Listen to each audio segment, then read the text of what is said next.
Coming up on Locked On Dodgers, the Dodgers lost to the Tigers. Bobby Miller bent but didn't break, but unfortunately still took the loss. We'll talk about his performance, gutting his way through 6 innings, and what that might mean. We will talk about the Dodgers using openers lately and what it means, if anything, for the postseason. And we will talk about the Dodgers sneaking up on the Braves for a possible 1 seed going into the postseason, and listener question about how hard they should go after that. That's what's on tap. So let's get Locked On Dodgers. You are Locked On Dodgers, your daily Los Angeles Dodgers podcast. Part of the Locked On Podcast Network, your team every day.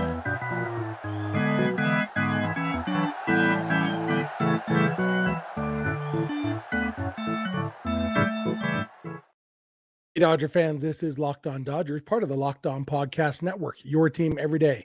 Thank you for making Locked On Dodgers your first listen every weekday morning. Remember, this show is free and available on all podcast platforms and on YouTube simply by searching for Locked On Dodgers. Or even better, go ahead and subscribe wherever you're watching or listening right now. Then you can be an everydayer just like we are. If this is your first time with us, I am Jeff Snider. My normal co-host is Vince Samperio, although it's just me today. Vince and I are both lifelong Dodger fans just like you are. We've also both spent time covering the Dodgers in the press box and the locker room. So we're not quite insiders, but we bring you the smart fans' perspective on our boys in blue every weekday morning. This episode is brought to you by Game Time. Download the Game Time app, create an account, and use code LOCKEDONMLB for $20 off your first purchase. Last-minute tickets, lowest price, guaranteed. And as I said, the opening, the Dodgers dropped the series finale to the Tigers, snapped the Dodgers' 5-game winning streak. They lost 4-2. And offensively, it was a pretty lackluster game. They only had 3 hits. Max Muncy had 2 of them, including a home run. Mookie Betts had a double after an Austin Barnes walk, and then Barnes ended up scoring on a ground out. That's the only 2 runs for the Dodgers. On the pitching side, it was pretty solid. Bobby Miller went 6 innings. Looked like the rails might come off, and they didn't. That was promising, encouraging, whatever you want to call it. It was good to see Bobby Miller. We're going to talk more about that here in a second. But in addition to that, then Brusdar Graterol had a clean inning. Ryan Brazier allowed a run. It was unearned. An error by Max Muncy led to that run.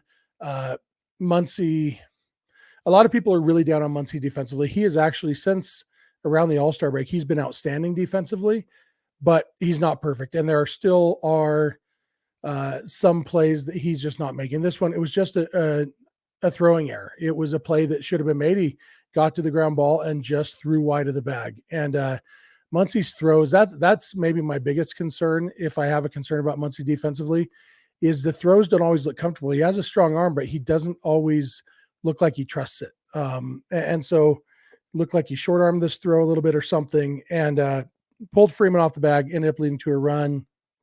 And then Evan Phillips allowed a run pitching the 8th inning. And Phillips now, he's in a little bit of a mini slump. I'm not worried about Evan Phillips. His stuff is good. And honestly, I'd rather have him have his slump right now in September than next month in October. It's the way I feel about a lot of people. Mookie Betts and Freddie Freeman are both slumping right now. I'd rather have them slump right now than in October. Obviously, those aren't mutually exclusive. Them slumping right now doesn't guarantee that they won't slump in October. But for now, I'm going to allow myself to believe that they're just getting the slump out of the way so they can hit a hot streak in October, because Mookie and Freddie both have periods of time where you wonder how anybody ever gets them out. And I would really like both of them to hit those streaks in October for about 3 or 4 weeks. That's my goal there. So it's one game, and it's a meaningless game that comes on the heels of a 5-game winning streak. Yeah, it would have been fun to get another sweep, but is what it is. Bobby Miller, maybe there are some things we could take away from this. He didn't have great command. Even in the first inning when he got some strikeouts, he went 2-0 on the first 2 hitters. And, that's not a recipe for success. He got through it in that inning. He ended up giving up a run in the 2nd inning, I think. And then in the 3rd inning, the Tigers had bases loaded, nobody out. I think it was the 3rd. The 4-2-2-2. No, maybe. Yeah. 3rd inning. And everything runs together sometimes. And it looked like the wheels might come off. And Spencer Torkelson, I always want to call him Heath Torkelson. I think I went to elementary school with a guy named Heath Torkelson, but this is Spencer Torkelson, the baseball player. He hit what off the bat looked like it might be a grand slam, or at least a couple run double, but it went foul. And then he ended up hitting a line drive to left center that James Outman made a great catch on. So instead of a 2 or 3 run double, it was just a sacrifice fly to score the second run for the Tigers and get the first out of the inning. And Miller settled down after that. He didn't allow another base runner. He got out of that inning with no more damage done and then shut things down the last 3 innings. His pitch count was way up. It looked like there was no way he would get through 6 innings. It looked like 5 might be questionable, but he did get through 6 innings on, I think, 97-ish pitches, something like that. The last pitch he threw was about 100 miles an hour, 99.6 or something, rounded up to 100, at least on the TV broadcast. So the stuff stayed good. And, you know, I talk a lot with these rookie pitchers about how you can't learn to pitch in the big leagues except in the big leagues. And so even Bobby Miller, as great as he's been, and as much as we're counting on him in October, he's still a rookie. He's still learning things. And so I think there's probably some takeaways for him about attacking the zone and being aggressive with first pitch strikes, that realizing that he's got really good stuff. And so if he can be a little bit more aggressive, you know, don't just throw it right down the middle, because major league hitters can hit 100 if it's right down the middle, but be aggressive in the strike zone and get ahead of hitters, he's going to have a lot more success. And I think this is one of those games where, you know, the end result, 6 innings, 2 runs allowed. It's an outstanding outing. He gets a loss, doesn't matter. We had somebody in the YouTube comments the other day ask why we never talk about wins and losses, didn't mention that Lance Lynn got the win the other day. And we hardly ever talk about wins and losses for an individual pitcher because they're meaningless. You know, it would have been fun for Miller to go to 11-3 instead of dropping to 10-4 or whatever it is. But even then, like I'm only 80% sure that I'm right about those numbers. Win and loss doesn't matter for a pitcher. It matters for a team. Wins and losses are team stats, not pitcher stats. So Miller gets the loss, but he pitched great. And if he pitches like that in the postseason, I like their chances, especially if he pitches the way he did the last, 3.5 innings or so of that outing. He basically, he bent, but he didn't break. And that's a valuable quality to have in a starting pitcher. And so there's still talk. We're not sure. We know he's going to start one of the first 2 games of the division series. We don't know if it'll be game 1 or game 2. Clayton Kershaw will presumably start the other one. Right now they're lined up with Kershaw going the day before Miller. Kershaw's going to pitch, they said, each of the next 2 Saturdays, and Miller could pitch on Sunday, the last game of the season. But they could also, we don't really know what their plans are. I don't know that it matters very much. The reason it might matter is which one do you want coming back and pitching a second time in the same series? And, if it comes to that. So there's plenty of things for them to think about, but quality wise, Bobby Miller, he's going to be fine wherever he starts. And I think this was a good outing for him to battle through a little bit of adversity, battle through some emotions. He hit Zach McKinstry with a pitch and they chirped at each other. And remember, there was the game a couple weeks ago when I can't remember who it was against now. I can't remember who the hitter was. I can see the incident, but he let a batter get in his head and things got away from him. And I think this, with hitting McKinstry, having the chirping contest, and then still settling in and getting out of a jam, hopefully that was kind of a lesson for him.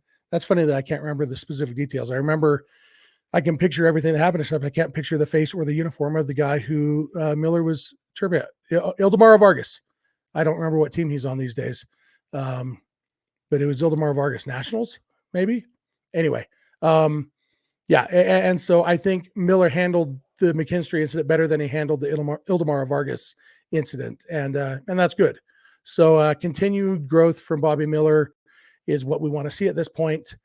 I'm going to come back in a minute. I'm going to talk about the Dodgers. They didn't use an opener in this game, but they have several games recently. I'm going to talk some chatter I saw on Twitter and various places about that and what I think that might mean. So thank you for making Locked On Dodgers your first listen every weekday morning. And please keep it Locked On Dodgers.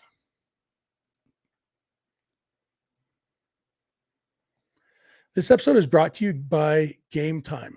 Let me tell you about Game Time. Game Time is a great place if you want to buy tickets to sports, music, comedy, theater, whatever it is you want to go to. Game Time is the answer. I used Game Time just yesterday. I was, as I've mentioned before, my favorite stand-up comedian is Nate Bargatze. I've gone to see him every time he's come here to Utah since I discovered him 7-ish years ago. Love the guy, hilarious. And he's coming next weekend, the 29th and 30th, I think, of September to Salt Lake. And I wanted to go. And I hadn't bought tickets yet. And I finally, the other day, I decided we're going to go. And so I checked all of the sites, not just Game Time, all of the reseller sites. And guess what? Game Time's lowest price guarantee, they do that for a reason, because they have the lowest price. And it was remarkably lower. I'm not going to name the names of their competitors, but I will tell you, I checked all of them. Game Time had the best prices. And so I bought 4 tickets for me and my wife and my 2 sons to go see Nate Bargatze next Friday in Salt Lake. And I'm happy that I used Game Time because they had the best price. So if you need tickets to anything, check out Game Time. Snag the tickets without the stress with Game Time. Download the Game Time app, create an account, and use code LOCKEDONMLB for $20 off your first purchase. Terms apply. Again, create an account and redeem code LOCKEDONMLB for $20 off. Download Game Time today. Last minute tickets, lowest price guaranteed. Hey, I'm back. I want to thank you for making Locked On Dodgers your first listen every weekday morning. I want to remind you, you can catch every Dodger game on the radio, the Dodgers radio broadcast on SiriusXM or the SXM app just by searching for Dodgers. You can also listen to this podcast on the SXM app by searching for Locked On Dodgers. We want to thank all of you, especially our everydayers who are with us every weekday morning. If you're not an everydayer, just watch or listen every weekday morning. It's a lot of fun, and we really appreciate you. And remind you, if you are watching this on YouTube, we'd love to hear your thoughts in the YouTube comment section. If you're listening on the podcast, we'd love to hear from you through social media or email or whatever. I'll give you all that contact info at the end, like I always do. When I do these solo episodes, I got to pause for drinks. I don't have Vince talking to take a water break, but got to stay hydrated. This game that the Dodgers lost to the Tigers, they didn't use an opener. They went with Bobby Miller. I think that's definitely the plan for Miller in the postseason. He'll be a starter. I think it's probably the plan with Clayton Kershaw. Beyond that, though, the Dodgers have been using a lot of openers lately. Caleb Ferguson did it the other day. They seem to be experimenting with a lot of things. And I saw somebody on Twitter saying it looks like the Dodgers are committed to using openers in the postseason. And I don't necessarily think that's true. I'm not saying it's wrong. I'm not saying they're not going to use openers in the postseason. But I think what they're doing, and maybe this is obvious to everybody, and if that's the case, just smile and nod and agree with me, or maybe you disagree with me. I think what they're doing is they want guys who have any chance of pitching in a piggyback role to get used to warming up in the bullpen during the game, rather than going through their pregame start routine.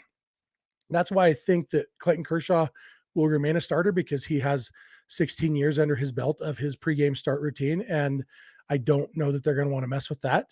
But all these other young guys, especially, I think they want them to get used to warming up in the bullpen during the game. And they might come in the middle of an inning. They had said on Tuesday's game, when Ryan Pepio pitched the bulk innings, Caleb Ferguson was the opener, and then Pepio came in. And Dave Robertson even said if Ferguson got into trouble in the first inning, they might bring Pepio in the middle of an inning, because that's an experience they wouldn't mind him having coming in under pressure in the middle of an inning. Didn't end up happening. Ferguson struck out 3, gave up 1 home run, but never really got into trouble other than the 1 pitch. And so Pepio did come in with a fresh inning, but I wouldn't be surprised if Pepio does come in at some point over these last what do we got left? 10 games left. Is that right? 11 games. I wouldn't be surprised to see Pepio come in the middle of an inning with a runner on base or something, just to get that experience under his belt. Emmett Sheehan, same thing.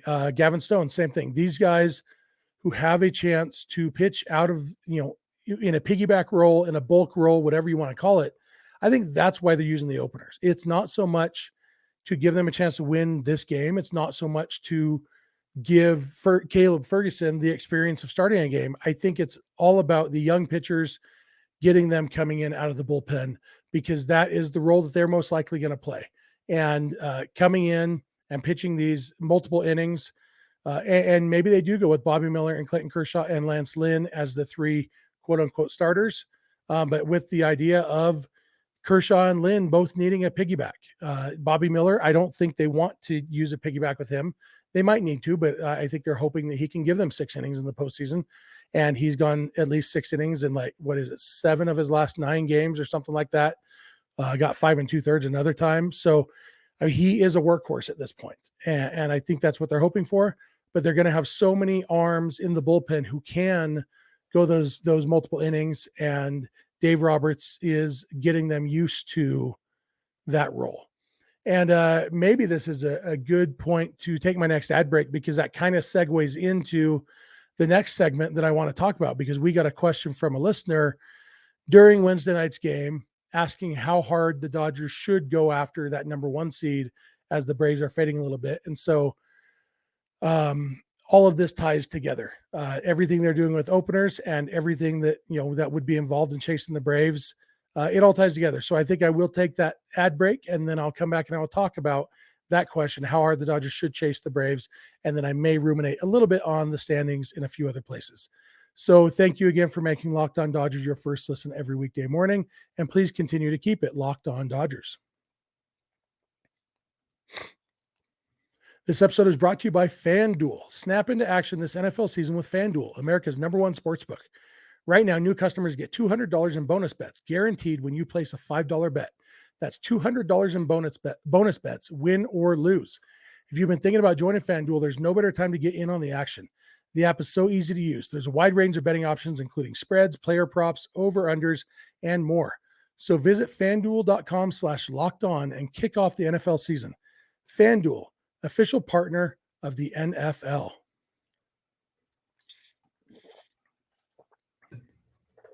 I am back. I want to thank you again for making Locked On Dodgers your first listen every weekday morning. Again, remind you to catch every Dodger game on the radio on SiriusXM or the SXM app by searching for Dodgers. And let's jump into this last segment. I want to read this question from a listener, if I can find it. Yeah, Ian Lafferty at Ian Lafferty 83. He asks, as we creep closer to the Braves for the best overall record, what are your thoughts on how hard the Dodgers should push? And does the Giants collapse make it possible? The Giants specifically, part of it, I assume, has to do with the fact that the Dodgers, 7 of their last 10 games this season are against the Giants. And so if the Giants are now bad, that helps the Dodgers. If the Giants are a bad team now, then these last 10 games are all against bad teams, because they have 7 against the Giants and 4 against the Rockies. And so, it's not crazy to think of the Dodgers going 11-0 the rest of the season. Not going to happen. It's hard to win 11 straight games, even against bad teams. The Giants probably aren't that bad as they've been playing lately. The Rockies have actually been playing kind of decently lately. So all in all, no, it's not likely they're going to go 11-0. And so right now the Dodgers are 2.5 games behind the Braves. The Braves have 2.5, 3.5. Let's see, 4 and 3, 3.5. 3.5 games behind the Braves. Would have been 2.5 if the Dodgers had won this game, the last game against the Tigers. So they're 3.5 games back. The Braves hold the tiebreaker because the Braves won the season series against the Dodgers. So in order for the Dodgers to pass the Braves, they would have to actually finish a game ahead of them. Couldn't finish tied. If they finished tied, the Braves would get the 1 seed. So the Dodgers need to finish ahead of the Braves. And at 3.5 games behind, let's just look at something. If the Dodgers win 11-0, just for say, the Braves have 10 games left and the Dodgers have 11. If the Dodgers win 11-0, that would put them at 103 wins. 104 wins. The Braves currently have 97 wins. So the Braves can only have 93. So they have to go, if the Braves went 6-4 and the Dodgers went 11-0, the Dodgers would get the 1 seed. Now that's where it gets crazy. Like when you think about it that way, because the fact is the Braves 6-4 isn't out of the question at all for them. I'm looking at who they play the rest of the way. They play the Cubs, who are still battling for their playoff lives, but they also have 7 games. Is that right? 7.